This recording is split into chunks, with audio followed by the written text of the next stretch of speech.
Hello and welcome to the podcast, The Other Woman and the Wife, where we discuss why infidelity exists and what we can learn from it. Today, I'm joined by Melanie. Melanie and I go back on TikTok quite a ways, and she actually came to me through another podcast guest. You guys may remember Sean. Sean had said, Melanie has a very interesting story that I think that you should pay attention to. And I thought that was so interesting coming from a betrayed male who I think had some pretty extreme views, or not even extreme views, just like he has his perspective and he's interested in learning more about what other people have experienced in this so that he can learn more about himself. And then this morning, Melanie, I got a text from somebody. You did? I did. I got a text from somebody who had told me what a safe and helpful place you have been for them to communicate. So firstly, I would like to thank you for being a person who is a safe place for other people to come to and disclose their actual reality. I think that is a privilege for most people to have, and for you to provide that for them is amazing. So thank you. It is amazing. And it kind of goes both ways, because I have met a lot of people who have been a safe place for me throughout this. And initially, I did not have that. That was what was lacking. And it was very isolating and a lonely place to be in, to be honest. I'm really I feel very good about hearing you say that, because ultimately I thought it was the isolation that took more out of me than the actual experience of what I went through. And so I think when we vocalize what we've gone through, we're able to achieve much more for ourselves. So I'd like to get started by asking you the question, do you have a personal experience with infidelity? I do. And what role did you play? That was back 2 years ago. Oh, 2 years ago. Well, it started 2 years ago. Yes, I was the other woman, single other woman. Single, so you were the uncommitted other woman in the story that played out. And as far as you being the other woman, in our previous conversations, one of the perspectives that you had that many people don't share is the perception of the marriage that the other woman has. And one of the things that I felt very important about your story was the perception that you had of your affair partner's marriage. Can you elaborate a little bit on that? So initially, I didn't know that he was married. It wasn't because he didn't tell me. It was just, we worked together. We're both nurses. I actually had started a Facebook group for all the nurses, like a support group for the job.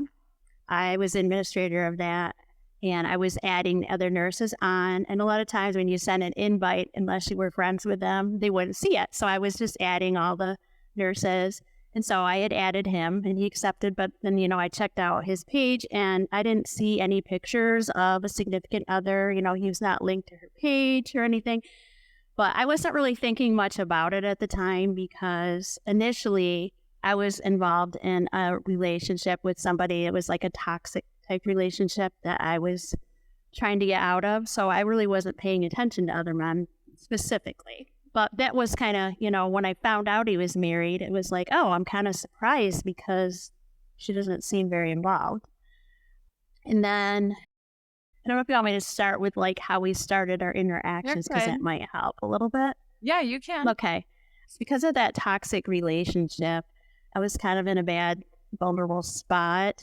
Number one, I live in Michigan, and I always get depressed in the winter because it's very gray here. I know I just talked to you before we came on about how I have a light box. It kind of helps a little bit, but trips to Florida help a lot more, to be honest. So it was like the middle of winter 2 years ago. That relationship spiraled and ended, not in a good way. Work was very stressful. Nurses are already overworked as it is, and I was putting in a lot of hours. And I was in therapy. I have a great counselor. We're just on maintenance now. But I told her I was really struggling, and she suggested that I do an outpatient day program for like group therapy and just take like FMLA from work for respite. So I actually went ahead and did that, and I was off for like a week and a half. And during that time, he was seeing my patients. He actually reached out to me on Messenger, and he's like, "Hey, I noticed that you've been off work. Are you okay?" And me being an authentic, transparent individual, which used to not come very natural for me, but because of my years in therapy, I'm becoming more that way. I just opened up and told him, I'm like, no, I am not okay. I told him everything. And then he just started checking in with me after that, texting me, telling me about my patient he had seen, and just kind of small talk. And I remember running it by my counselor. I'm like, because I did find out he was married. I don't know, somehow it came up. And I'm like, do you think this is okay? And she goes, I don't see anything wrong with it. So if you are the other woman in your relationship and you love this podcast, you would love the Other Women community. The Other Women community is a membership program designed to help other women just like you reclaim their relationship with themselves and heal from their affair. We provide a safe and supportive environment for you to open up and talk about your experiences. We give you the tools and resources you need to grow into an authentic, empowered individual. If you're ready to take the next step in your healing journey, head on over to theotherwomanandthewife.com/community to learn more about the membership and all it has to offer. And, it was innocent at first anyways, but I was trying to carve out a life for myself to get out of the depression and just meeting new people and doing things. And it's really hard living in a small town. And he had mentioned that he was involved in trivia. Like every week he would go and play trivia, and he's like, hey, would you like to come join us? And I'm like, sure, that sounds like fun. So I'm not thinking anything of it. I went and I noticed, hey, his wife's not here. That's interesting. And then he started opening up to me about the troubles in their marriage and how she didn't like to go anywhere much. And he was lonely, and she was always on her phone. And then like a few years before that, he had caught her on a date with another guy, and they had went to counseling to try to work out their issues. And it was helpful at first, but then kind of backfired over time. And they kind of regressed to where they were before. But he had decided he couldn't divorce her because he was worried that she was going to take property that he had inherited from his parents. And also he felt like he was threatened to marry her because they had kids before they were married. And he felt like he was forced into it, like she had threatened to take the kids away from him type of thing. And, some of it, is he exaggerating it?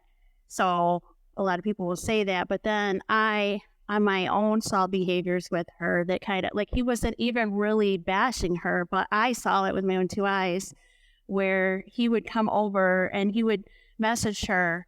Like, he was always trying to be respectful of her, even though he was with me, and would ask her what time she was going to be home, and it would be hours before she would respond.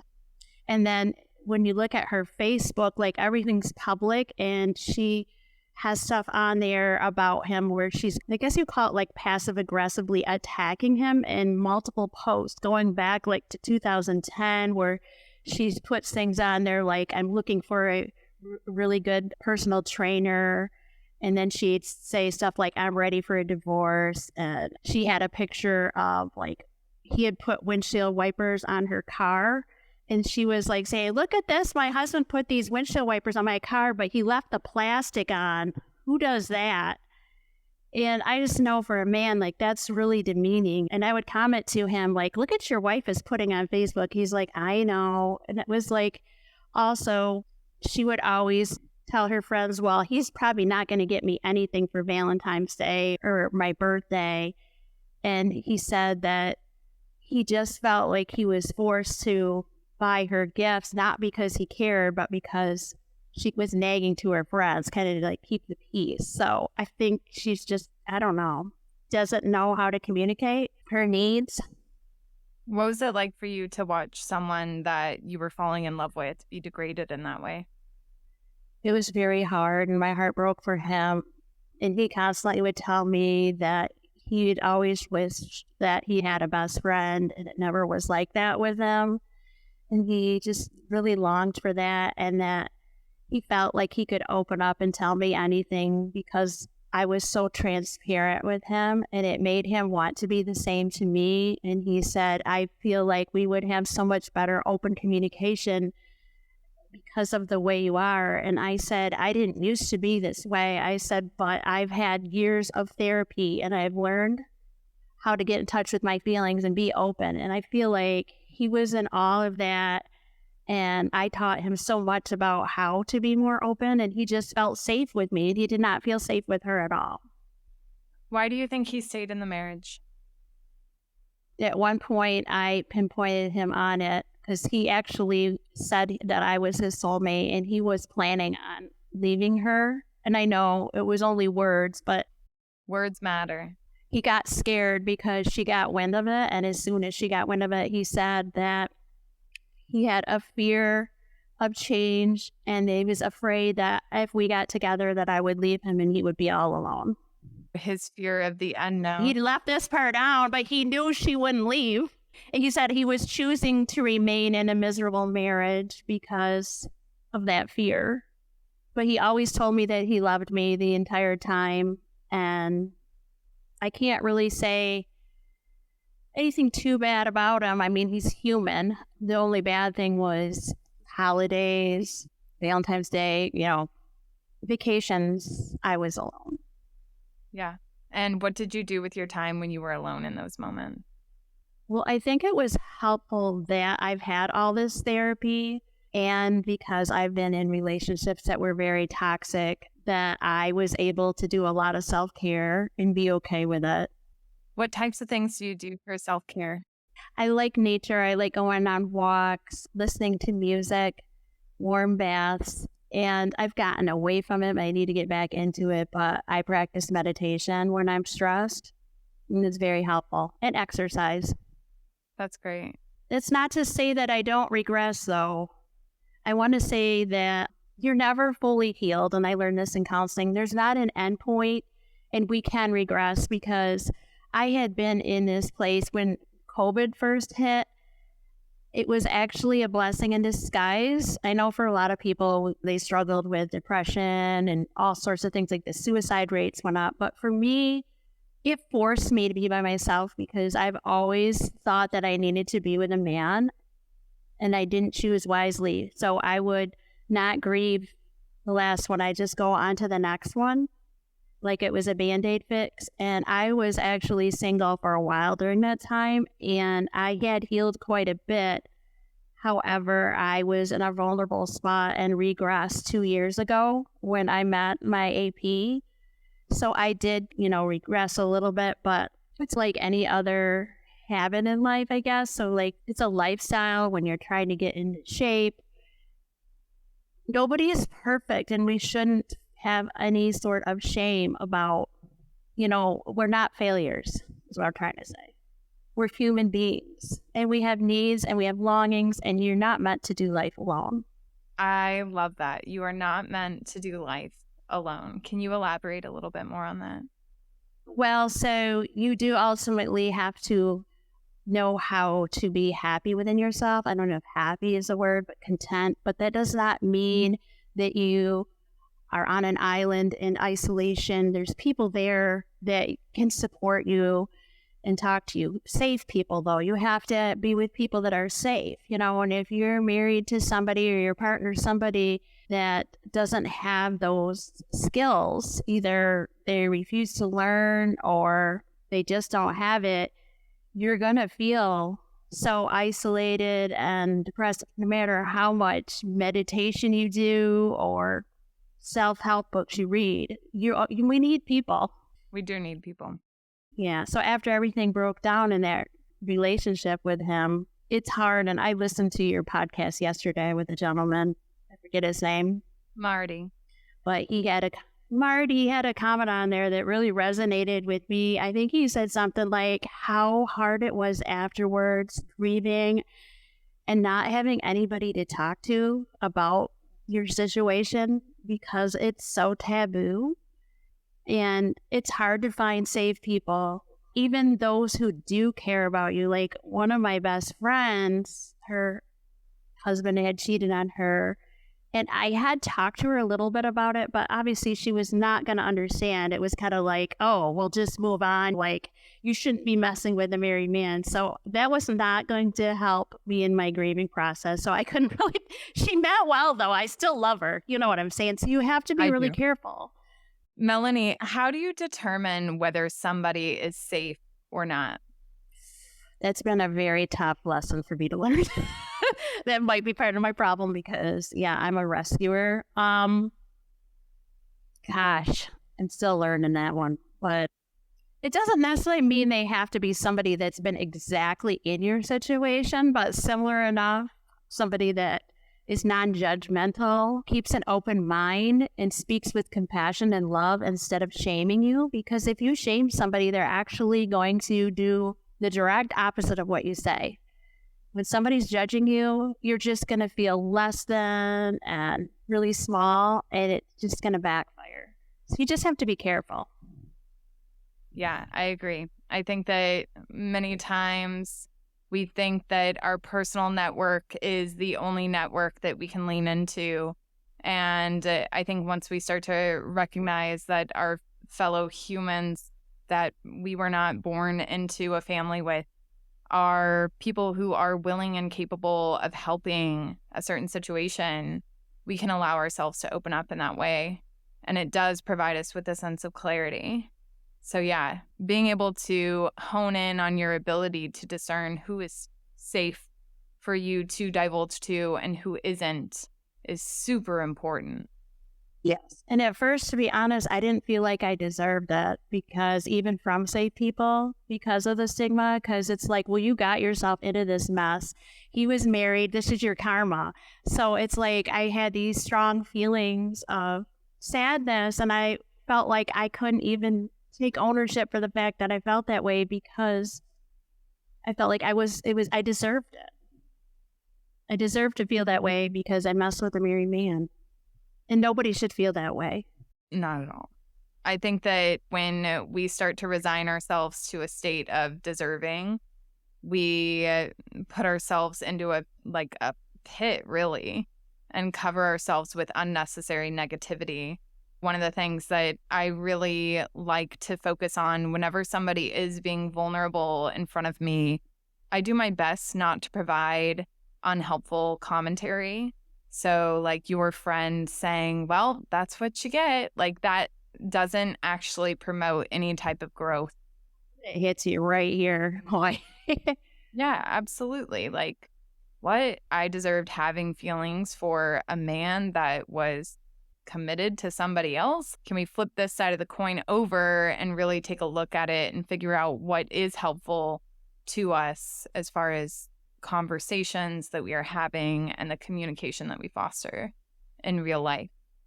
Melanie, can you tell me a little bit about what it was like for you after the affair? The initial, it was like a death. I remember thinking, I am never going to get over this. Like I cried and cried for several months. But I needed that. I needed to grieve. Where in the past, I would just jump to another relationship and not deal with it. And I think I was also grieving for the one before him, too. So it was intensified even more. But then also on the other hand, I was thankful for the experience, to be honest, because it created growth within me. And my counselor even said to me in the middle of it, like I said, she's an awesome counselor because she's non-judgmental. And she doesn't tell me what to do. She lets me figure it out on my own.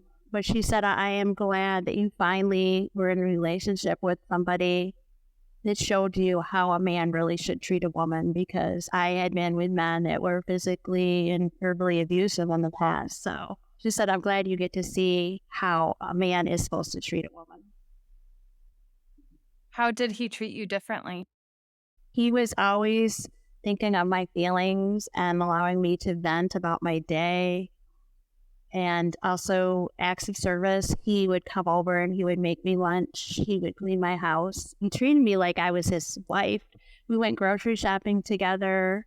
He actually went with me to my son's baseball game and just sat there with me. I mean, he like risked being in public with me. And then he volunteered to go with me. I was having some health issues and I had to go to the University of Michigan, and he volunteered to go with me because he really was caring about how my health was. He even had the code to my house to get in. Let's put it that way. It sounds like he was really interested in your well-being. Yeah. He always said, things would be so much better with you, but he was scared to leave her. All I can say is that's what he said. He was scared. It doesn't sound like he was. It almost sounds like he was scared of her. She can be pretty scary, but that was just my observation.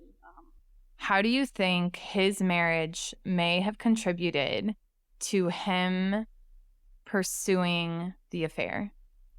He was in a vulnerable spot because he wasn't getting his needs met. And every time he had tried to talk to her about it, and I don't know if it was his technique because he felt safe with me and was open and transparent. So I don't know if he was acting different with her, but she didn't feel safe to him. And he said that she would give no words of encouragement when he even tried to open up. And there was a situation he was involved in.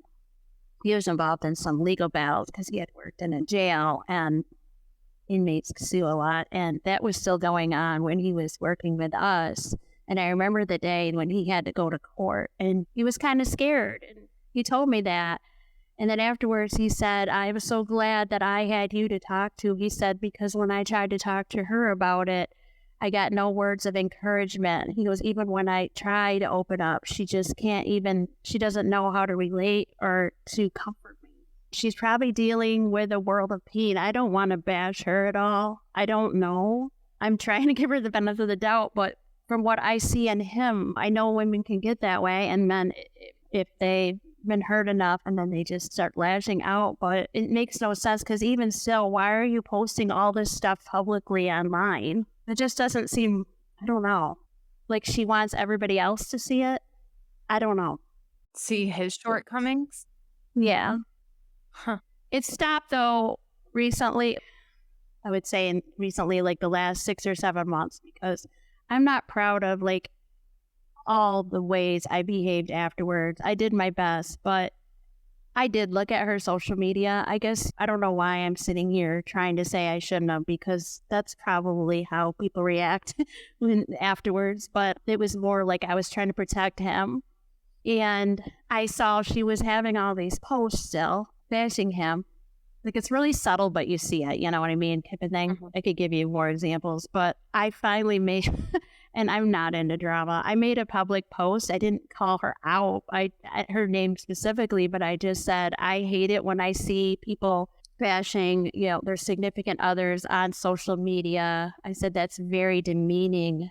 And I said, I'm not afraid to call people out on it. And so then she's turned on me after that. So I'm like, it's fine. She can bash me or say whatever she wants because it was wrong what I did. So it's on, Was it, I'd though? rather her talk bad about me. Was it? I mean, It was wrong, but it wasn't like I did it on purpose. yeah, I struggle to label an affair as always something. I think that when we go into blanket statements of an affair is always wrong, and then I hear you tell me a story about how your affair partner saved your life, which is a byproduct of the relationship that you guys facilitated, I have a very difficult time when people want to say that it is always wrong, because I don't think that there is always. It's not premeditated. I mean, it wasn't like I set out to do it. Right. And I think that's also an interesting thing that we can talk about, the premeditation. Like, I recently did a post where we discussed the differences in the affair types. There's, one night stand, there's the actual emotional relationship that exists. There is just the recreational cheating. And I think that a lot of the stories that I want to highlight on the podcast are the ones where there wasn't a equation that people were following. It wasn't oh, I need a relationship, therefore I'm going to open myself up to this person. But really, I think it's interesting how two people can be so perfectly positioned to cross paths in life and offer a safe place to one another, regardless of what contracts predate that present moment. True. I mean, I was vulnerable and alcohol did play a role because in that trivia event, like I'm a lightweight and I had wine and I knew I couldn't drive. So he's like, well, let's walk around town. And I'm sure it did play a role. Then we kissed under a gazebo. It was me. And I've never done anything like this before. I'm the one that's usually cheated on, but the stars aligned. So, They yeah. certainly did, didn't they? Yeah. This next question I have for you is, what do you think are some things people don't understand about the perspective of the person in the marriage that chose infidelity? Well, obviously, I'm going to have to try to get inside his head because that wasn't me, right? Right. But best I can come up with is just the fact that they're seeking something that they are not getting in the marriage, and it's a safe connection, and they're able to be authentic with that other person. I mean, if it's not like the one night stand, like the type of affair I had, yeah, he was able to be himself, and I would like to think that I set him away a better man, knowing he could know that his worth and his value was not dependent on his wife's opinion of him, that he actually is a good man. Not perfect, but a good man with value. Because I don't think he saw that. I don't think he knew that. Do you think that he started to believe the opinions of his wife about himself? Because when it came out, was bashing himself. He's like, I need help. And he's talking about how he wasn't a good person and all that. Can you tell me a little bit about how your understanding has progressed and evolved of the authenticity and what it means to you? Well, I think it was already starting before that, but I think this is the first time I've been in a relationship where the other person was authentic with me, and there's no comparison. Like, this is the way it's supposed to be. The relationship, wow. Like, I actually do deserve that. I deserve that type of connection. Of being yourself while also appreciating the other person as themselves.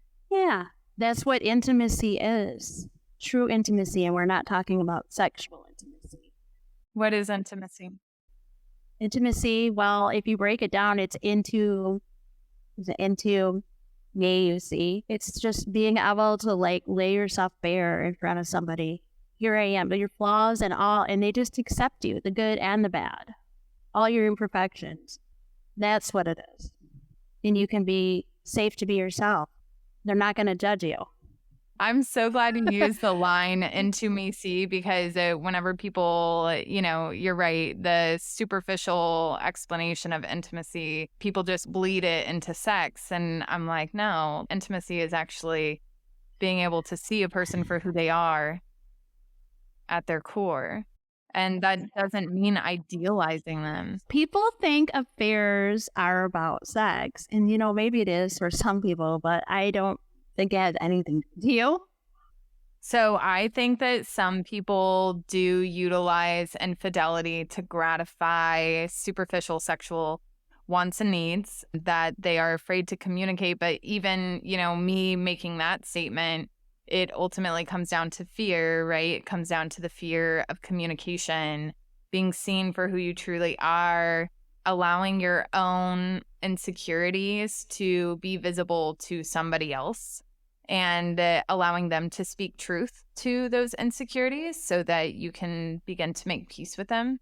I think that a lot of humanity's destruction, I'll say, is because we often take the opinions of other people and make them our own truth. And so whenever I think about our affairs about sex, truly, you could not convince me to have sex with just anybody. I couldn't even convince myself to have sex with just anybody. So the idea that the affair was because of sex was just so odd to me, because that wasn't at all my experience. My experience was I was definitely pulled emotionally towards another person, and pulled so much so that I was willing to reveal parts of myself that I wasn't even ready to look at myself. And I think that was like the profound impact of the affair that I had, was this visibility into this person that I could be. So yeah, I don't think that every affair is about sex by any means. I do think that for many people who are in affairs, sex is actually the byproduct of the emotional neglect that exists within the individual. And it helps when we have somebody else reveal that to us. So yeah, I do not think that, I would actually venture to say most affairs are not about sex. Because if it was, you could just go pay a prostitute or something. I mean, you know what I'm saying? Like, Yes. I don't know. There's an easier way to gratify that than convincing somebody else to fall in love with you or something. That rationale doesn't totally make sense to me. I understand how some people would want to cling to that rationale, because it's very scary to think that you are capable of doing what you have done. And if you want to sugarcoat it with the sentiment that, oh, it was just sex, then I don't think you're actually trying to understand yourself and evaluate why you make the choices that you make. But what do you think? Do you think affairs are about sex? No. Well, not mine. The people I'm talking to, there may be some that might just be about sex, but I don't know. No, I think there's more to it. I think there's more to it too. Okay. They think it's about sex, but then maybe they're trading that intimacy for sex. You know what I mean? It's a cheap substitute for it. Oh, please go on. Well, they're probably not even self-aware enough to know it. Some of them, not the ones I'm talking to right now, I should say, but people like in my past that I know that I'm thinking that it might fit. They probably just lack the self-awareness. A lot of people don't take the time to work on themselves. They don't even know why they're doing what they do. I would say maybe the majority of people. That's a lot of work. It's easier just to stick a Band-Aid on it. Keep going. I used to be that way too. When I first started therapy, I didn't know it all boils down to your thoughts and your beliefs inside. And my counselor would ask me what I was feeling, and I couldn't even pinpoint it. And it took forever, and I would always wrap it around a story. She's, but what are you feeling? And I'm like, well, he's doing this, and he's doing this to me. And she's, but how does that make you feel? Like it was a distraction from the pain of not wanting to feel. She's like, I don't care what he's doing to you. How does that make you feel? And it was months on end. And then finally, I just broke down crying in a therapy session. And I'm like, it makes me feel really sad because I didn't want to feel that sadness. And as soon as I started crying, there was like a release. It was painful, but it was very relieving to me. But a lot of times, I don't know if it's an older generation, like when I was a child, my parents they were good parents, but they were emotionally disengaged. I wasn't brought up to recognize emotions. You know, like even to this day, my parents are good and they're in their late 70s, but like, when I tell my mom something sad that's happened to me, it's like, I guess she wants to rescue me, and she'll like, oh, it's going to be okay. Or, hey, did you hear what happened to Greg, my brother? Changing the subject because she doesn't want to hear it. And then because I've had enough therapy, I'm like, no, Mom, this makes me sad. She doesn't want to hear that. You know, when your little kid cries and you're like, stop crying. You just want them to stop crying. And instead of saying, how does that make you feel? Like, that doesn't seem natural, does it, to say to your child, like, why are you crying? What's wrong? We just want them to stop crying because as a parent, we want to rescue them. But sometimes, you know, it's better to just sit with them in their pain and help them to process it instead of trying to brush it under the rug, we think we're doing it out of love, but really that's not the proper way. I think we're doing it out of love of ego, right? It's really interesting that you touch on the parenting thing. I'll never forget when I heard one of my children cry, and I thought my mission was to stop the crying. But really, what I was honing in on was her crying made me uncomfortable because I didn't like the way that I felt inside of my body when she cried. Yes. We're all guilty of it. Yeah, telling her to stop crying was not an effective solution to what was going on inside of her world. I needed to understand why she had those emotions and how I could best support her through them, because I will not be with my daughter her entire life. And I want her to understand that her emotions will be carried with her throughout her entire life. And I want to impart on her how to discern her own emotions and thoughts. So yeah, I think generationally, we are definitely taking a different approach towards parenting. And boy, oh boy, is it difficult. And when your parent tells you to stop crying, then you think you're bad because you're like, oh my gosh, you like have shame. Like, I guess I'm not supposed to be crying, because you look to your parents like they're God. And then it's, oh, mommy's upset when I cry, so I guess I'm not supposed to cry. And it seems so innocent, and they're doing it out of love. It's the way they were raised too. So we got to change the narrative or the way we go about it. I think it's also the way that we lead ourselves. Like, one of the things that I'm really coming to terms with is I can talk until my lungs run out, right?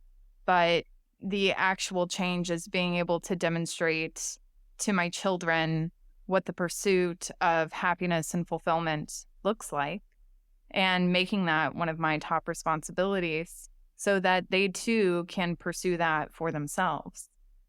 And invalidating their emotions with, don't cry, you're not supposed to feel that way.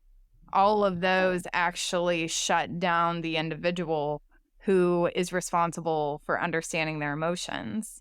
So it's almost like this cyclical effect that occurs and nobody's aware of it. Like, they think that the cycle is in decisions, and actually the cycle is in the lack of awareness of why we make the decisions we make. You were really on one there, Melanie.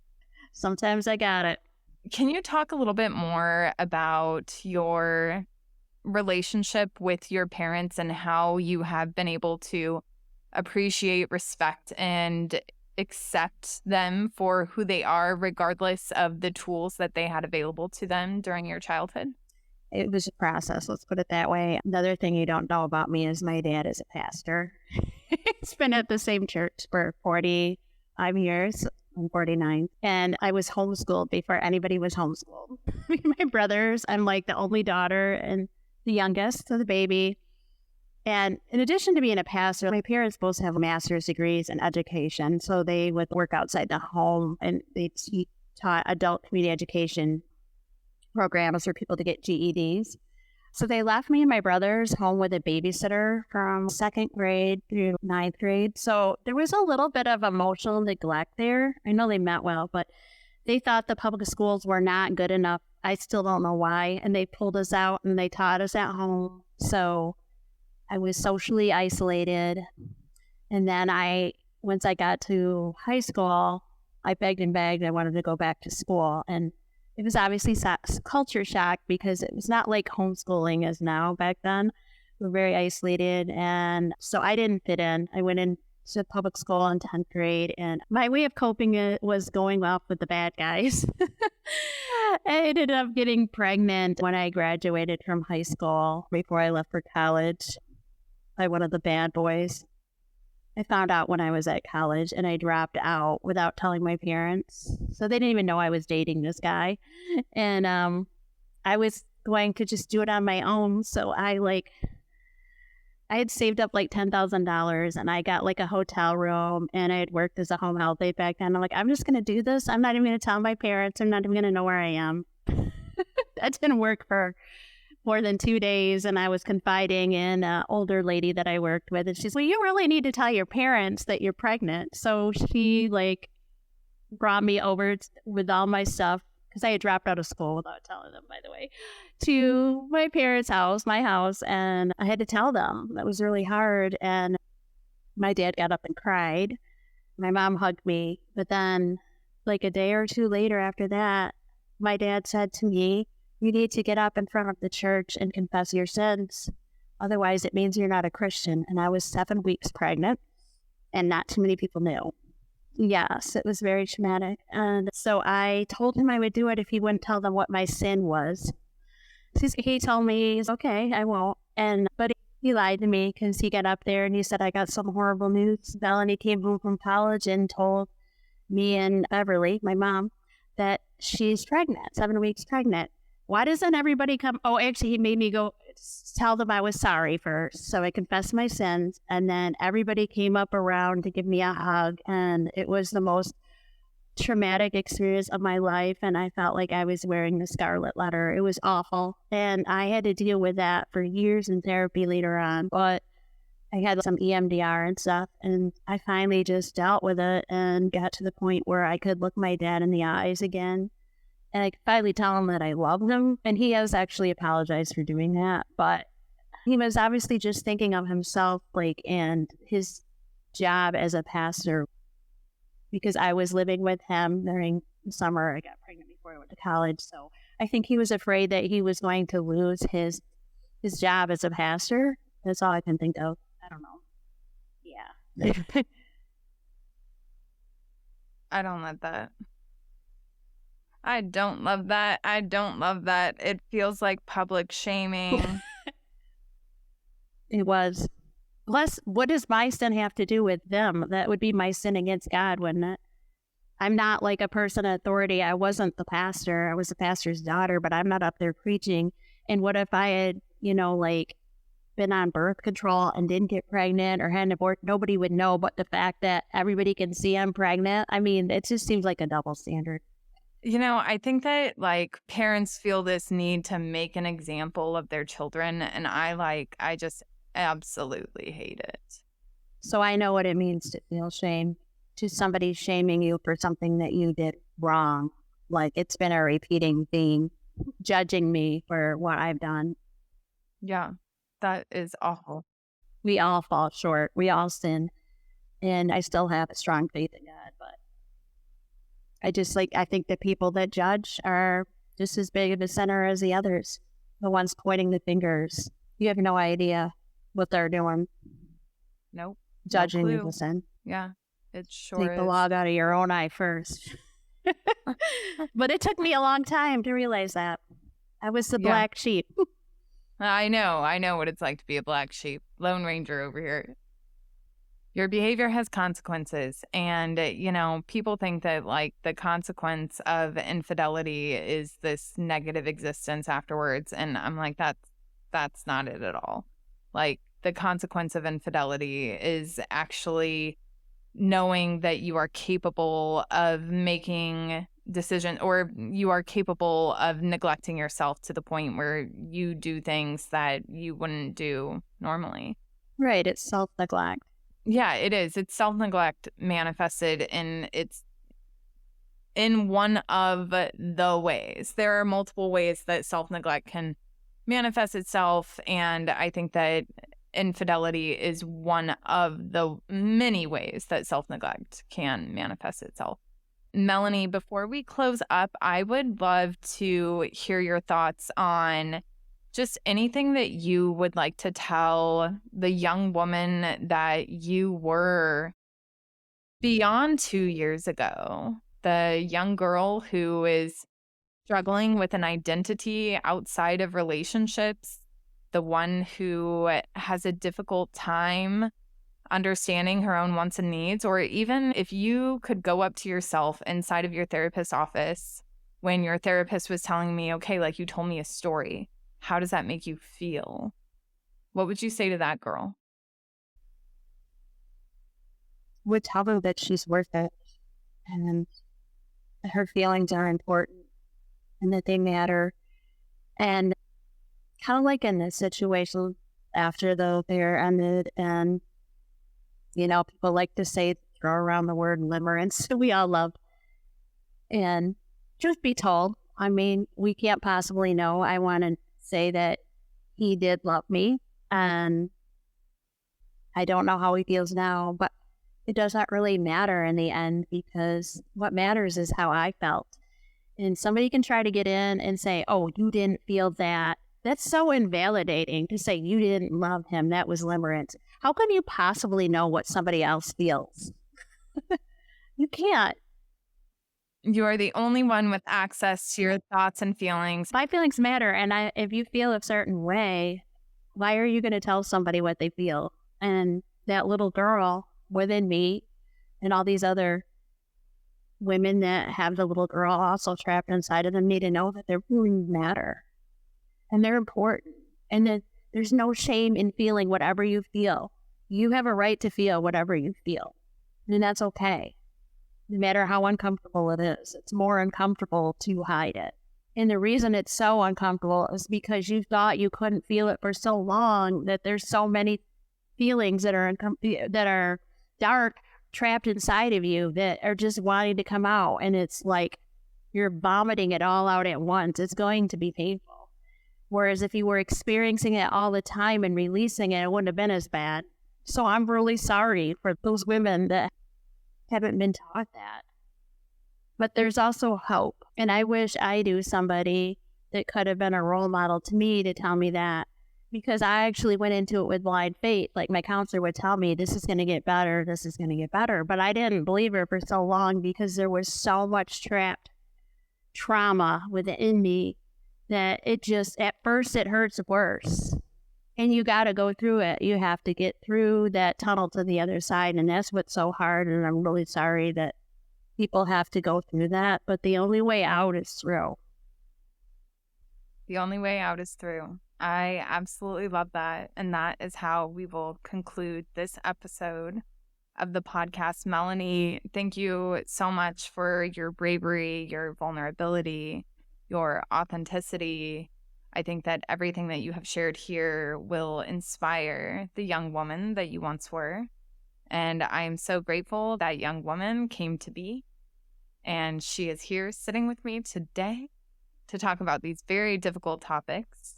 But I absolutely adore your strength, your resilience, your perseverance, all of those things. Thank you for being here. Well, thank you. You're so my welcome. pleasure. Thank you so much for taking the time to listen to this podcast episode. We appreciate your support and would love to hear your thoughts on it. If you've made it this far, you're likely someone who is invested in the journey of being the other woman.